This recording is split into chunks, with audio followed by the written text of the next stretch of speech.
Hey, what's up, runner? Coach Kyle here, and the Boston Marathon is a special event, not just because it's the Boston Marathon, but logistically, the time of the year, some rules involved with the event, and the course details. It is something special that you can't just do your typical training plan through. You need to consider these circumstances, and today we're going to talk about what 5 of the special considerations are for training towards the Boston Marathon, and more importantly, how to tackle each of those 5 special Boston Marathon considerations. So if you don't know, I'm Coach Kyle, and I work with primarily plant-based distance runners all over the world, working on the diet, nutrition, training, strength work, and anything else that needs alignment, and bringing it all together with great accountability and motivation. And part of that is taking a look at, what's this event we're training for? What's different? What's unique about it? What needs to be considered? And implementing specific tactics in training to have the most enjoyable, the most successful race day as possible. So today, we're gonna go through 5 special considerations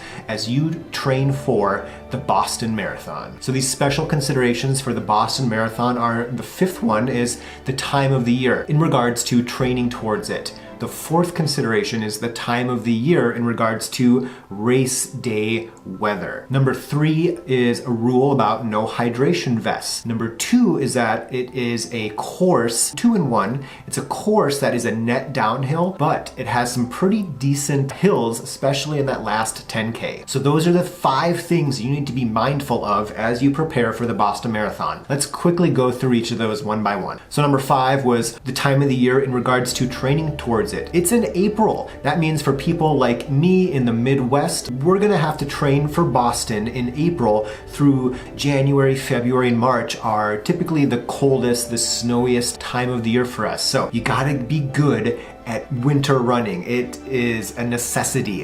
Having your gear in line, your motivational, mental strength, everything in line to train for, preferably, outdoors as much as possible to best train through a winter towards a spring event can be challenging, especially, like I said, if you're in the upper US. There's gonna be some cold 20 milers in there for me, that's for sure. So number 4 is time of the year. It's in April in Boston, and the weather is all over the place for this event. It has been in the 40s. I think one time in the last 10 years, it has been in the 70s on race day at the start, or at least during the event. And it's oftentimes in the upper 80s for humidity, but it's also been, I think, in the lower 30s for humidity. It's been windy, it's been wet, it's been a perfect day. It's all over the place. And again, going back to number 5, we talked about training throughout the winter for a spring event. You got to be good at winter training, but getting out there through the conditions, regardless of what the weather's like, will mentally prep you for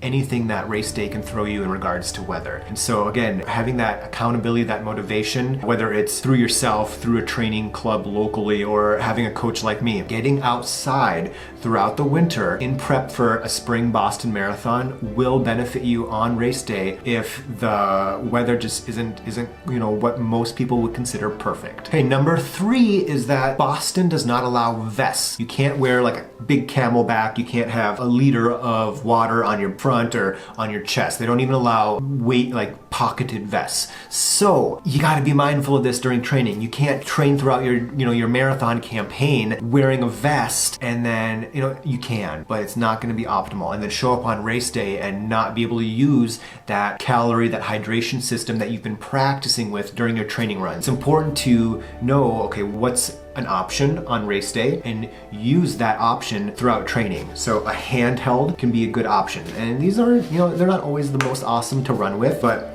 you get a handheld, you can carry some calories, you can carry your hydration. And it's important, I think, to have some sort of hydration with you while running. Research shows that even just the feeling of dehydration, of a dry mouth, can be a hindrance. The feeling of fatigue is fatigue. And one really fascinating study had runners hooked up to an IV. So they were getting hydration in, but not through their mouth. Their mouths were dry because they weren't allowed to to drink water, so their performance plummeted, but they were still getting hydrated. And so having the option to just sip on something to wet your mouth during the event, and this is a 24-liter bottle, it's large, but you can get even just a 12-ounce one, will be something to just kind of sip on every mile, take a small sip to kind of wet your mouth. So in regards to carrying your calories, you're not going to be able to have a pocketed vest with your Gatorade in your bladder and all your gels on you, but having a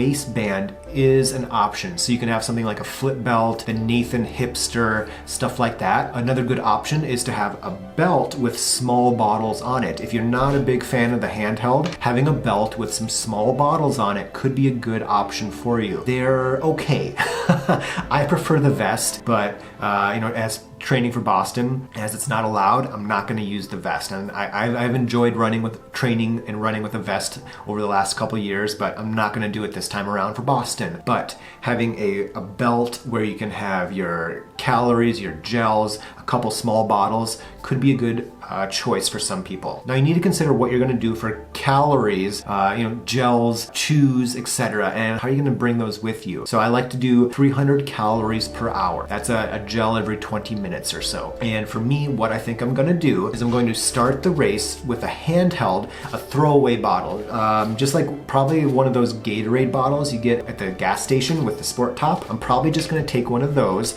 and have an hour's worth of calories, about 300 calories in there, and I'm going to sip on that throughout the first hour or so of the event, and then at that point I'll switch to gels. The gels I'm probably going to use are from Science in Sport, and they're isotonic. I'm waiting on them. They're isotonic, so they're a little bit larger of a package, but they contain 2 ounces of water, so you don't have to chase them with any fluids, and they do hydrate you a little bit, so that's 6 ounces of water per hour for 3 gels, and then I'll take a little bit of water from the aid stations as well. So that way I can start the race with my bottle, take in those 300 calories, get a little hydration in during that first hour, and then during the second, the third hour or so, I'll take in those gels and grab some water from the aid stations. Now, I don't want to fully rely on the aid stations, so that's why I like having the Science and Sport option to give me a little bit of hydration every 20 minutes with my calories. So number 2 is it's a net downhill course. And if you don't know, when you run downhill, you are eccentrically loading your quads. So that front of your leg, your thigh muscle, is lengthening,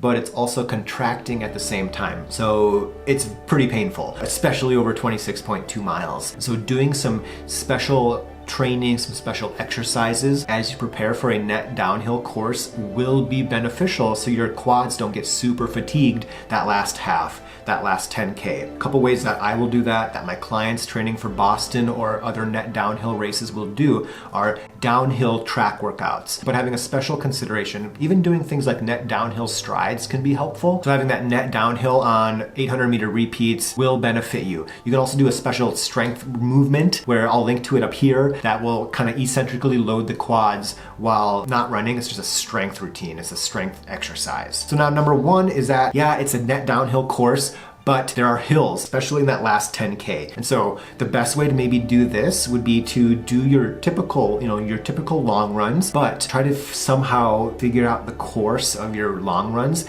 to do hills during that last quarter of the distance. So if you're doing a 16 miler, try to get some hills in during that last 2 to 4 mile section of the run. If you want to even go from, instead of running an easy 16 miles, do an easy 14 and a moderate 2 on rolling terrain. And you might have to kind of figure something out where if you have some hills near your house or wherever you're finishing the run, you might have to kind of do a few little repeats up and down those. But getting some hills in, getting some ups and downs in during the last 2 to 4 miles of your long runs as you prepare for Boston, again, will benefit you, because running, successfully training for an event is so much about specificity. And so if we can train those quads for that downhill, if we can get some hills in late in our training run, if we can hydrate and fuel similarly to how we plan on doing it during the event, all that will come around to not just having the best training campaign you can, but